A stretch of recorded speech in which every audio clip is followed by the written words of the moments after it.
Welcome to Bethpage Black, where finally, mercifully, we have something to talk about, some news. The foursomes pairings for the first day have just been announced. No major surprises. It looks like Bryson DeChambeau is going to go out first. As we speak, he's still in the range. He's hitting driver. We're all expecting that he's going to go for the green. There's a rumour doing the rounds that Donald Trump is even going to be here to see him, despite the expectation that he wasn't going to come here until after the four foursomes teed off. Brian, what's the big line out of that? DeChambeau, really, is it? Yeah, I mean, it's Keegan Bradley wants to put a stick of dynamite on the first tee tomorrow and blow this thing right up. Bryson DeChambeau and Justin Thomas, the two most energetic guys you have on the team, especially DeChambeau. I mean, he's not a four-seas guy really that you would think of, but with no rough out there, he's going to be getting out and going to go for that first green and try and knock it on the front edge as he did in practice. So he's going out with all guns blazing. Keegan Bradley really wants to get that crowd. You know, there's 55,000 going to be there tomorrow. Most of them are going to be American. And they just want to get that spark rolling, that momentum going early on, you know, because Justin Thomas and Bryson DeChambeau are a serious pair, and they're up against John Ram and Tyrrell Hatton. You know, obviously super strong for Europe the last time. You know, they played twice in Rome, they won twice in Rome, both in very good form. So that is, you know, it's like a 6-pointer, if you like. Yeah, it is. Just the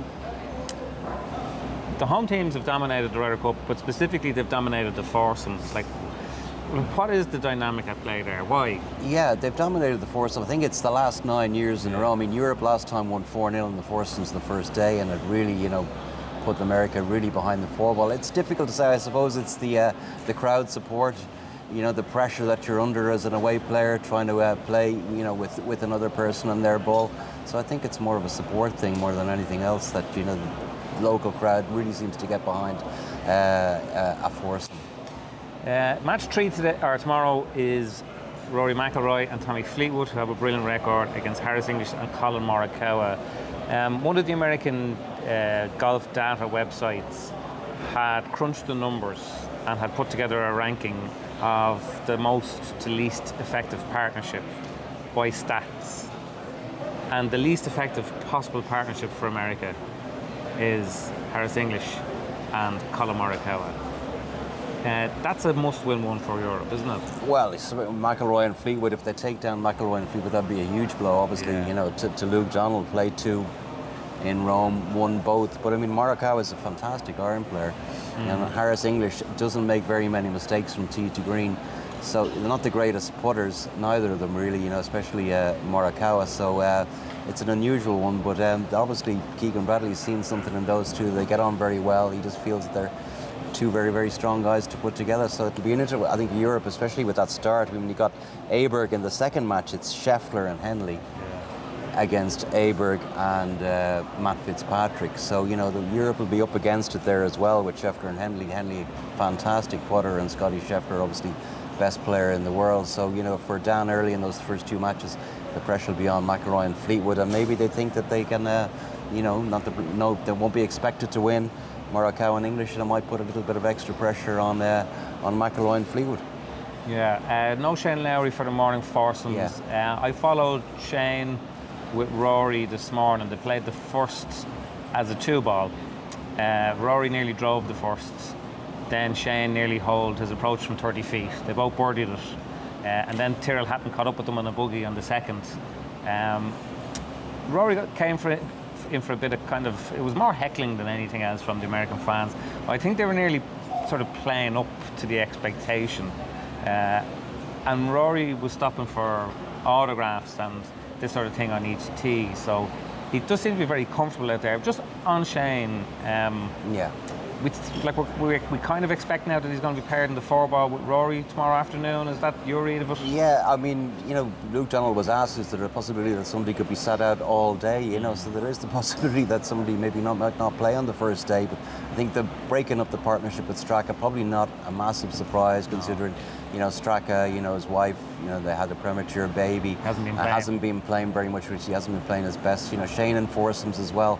You know, such a great ball striker, but maybe the putting, you know, they don't want to put him under that pressure on the first morning. So, you know, it's a difficult one to try and kind of work out. But certainly going back to the McIlroy point, that you're making. You know, he went out of his way to kind of play down, you know, the rivalry with DeChambeau in his press conference. He spoke about America being the greatest country in the world still, that his daughter's American, you know, so a little bit of reverse psychology going on there. And Paul McGinley, I think, was on Sky today as well, you know, talking about, you know, he won't want another confrontation like there was in Rome. You know, he'll just be trying to focus on his game, and the pressure is all on the Americans really to you know, exert their dominance at home. Europe have nothing to prove. They won the last one, not expected to win here, and they got a really strong team from 1 to 12. So I think there's a lot of pressure on the Americans tomorrow to get off to that fast start. And if Europe can't do it, or if America can't do it, then it's I think it's game on. Yeah, it's hard to kind of see a situation where, you know, if America come out and win tomorrow 3-1 or something like that, it is a long way back, even though that's only the first session. It's a long way back for Europe, just because of not just the effect it'll have on the scoreboard, but the effect it will have on the atmosphere out there. Because, and quite a few of the European players have made this point, that the stereotypical or the expectation for the New York fans is that they're going to be very raucous. But if it's going against them, they could be an impediment to America doing well, because they get on their own team's backs. Well, this is it. I mean, I think Keegan Bradley, you know, has put all his chips on the table in that first morning, especially in that first match. They're looking for a momentum, that kind of snowball effect, get the crowd really, really going, put the Europeans under massive pressure, and if they can win that first session, as say, you know, 3-1, something like that, that's going to be a really long road back for the Europeans in 4 balls. Yeah. What about the other matches? Is there anything that caught your eye?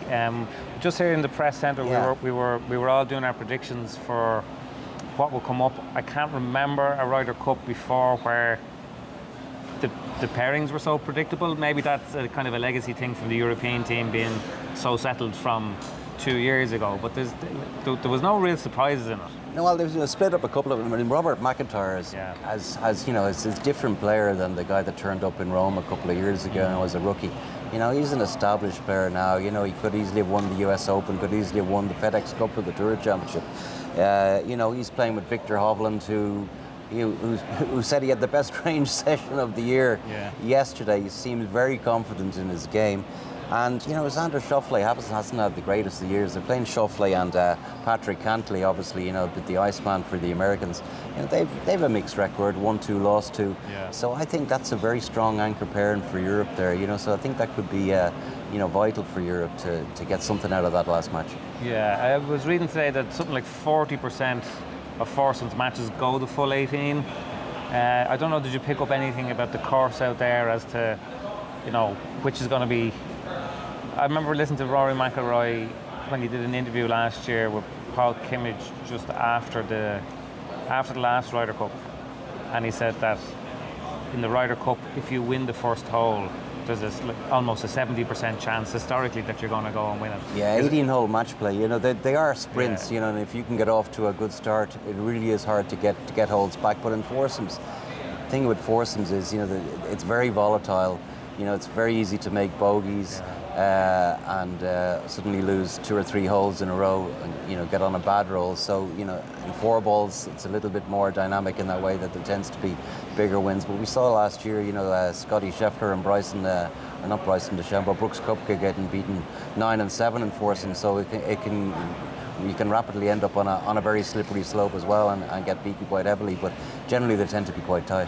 Yeah, it's an interesting dynamic as well, that foursomes being first in the morning, because with the first hole the way it is, and, you know, if you're playing 4-ball, one of your 4-ball can go for the green, but foursomes means that, you know, you have to make sure that every shot kind of goes to scratch. That's why the first match, the first session is going to be really, really key here. Yeah, absolutely. I mean, Justin Thomas is just hoping, you know, Bryson DeChambeau, you know, blast it down there onto the edge of the green or just short of the green, and he could chip it on, easy birdie, you know, but if he sprays it way right, you know, it's a really hard up and down from over there. So it's a difficult one, you know.